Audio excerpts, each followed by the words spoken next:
सरकार ने संसद में एक नया विधेयक पेश किया है जिसके तहत एमडीआर चार्ज की वापसी हो रही है। इसके तहत 2,000 रुपए के ऊपर पेमेंट पर आपको चार्ज देना पड़ सकता है, लेकिन ये आम कस्टमर से नहीं बल्कि कुछ ऐसे कस्टमर से लिया जाएगा जिनकी ट्रांजैक्शन की वैल्यू 2,000 रुपए से ज्यादा होगी। आखिर किन पर यह लागू होगा, आइए इस पर विस्तार से बात करते हैं। वित्त मंत्रालय ने संसद में भुगतान और निपटान प्रणाली संशोधन विधेयक 2027 पेश किया। इस बिल के तहत मर्चेंट डिस्काउंट रेट यानी कि एमडीआर लागू करने की बात कही गई है। ये चार्ज 2,000 रुपए से ज्यादा की लिमिट पर लागू किया जा सकता है।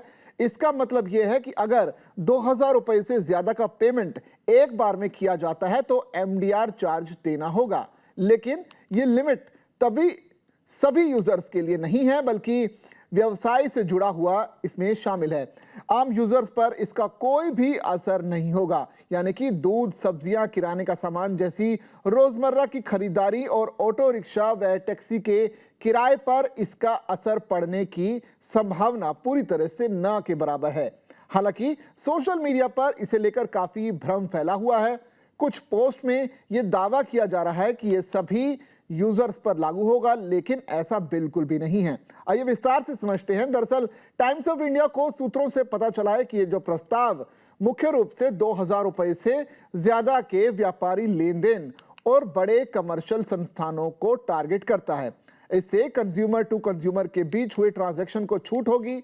अगर आप 2,000 रुपए से ज्यादा का भी पेमेंट करते हैं तो आपको कोई चार्ज नहीं देना होगा।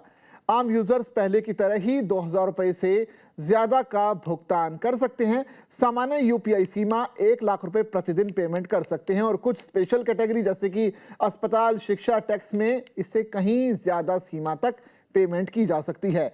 एमडीआर एक ऐसा शुल्क होता है जो कि व्यवसाय डिजिटल लेन देन करने के लिए बैंकों और भुगतान सेवा प्रदाताओं को दिया जाता है। इसलिए कोई भी शुल्क व्यापारियों पर लागू होगा, ना कि यूपीआई का उपयोग करने वाले उपभोक्ताओं पर। यह कदम जनवरी 2020 में शुरू होने वाला था, लेकिन सरकार ने डिजिटल भुगतान को बढ़ावा देने के मकसद से बैंकों और भुगतान सेवा प्रदाताओं को यूपीआई और रुपे डेबिट कार्ड लेन देन पर एमडीआर चार्ज लगाने से रोक दिया था। यह मुख्य तौर पर bank, UPI service provider, merchant payment ecosystem, Bhim UPI के माध्यम से छोटे भुगतान करने वालों और व्यापारियों पर पड़ता है, क्योंकि इंसेंटिव इन्हीं ट्रांजैक्शंस के आधार पर दिया जाता है।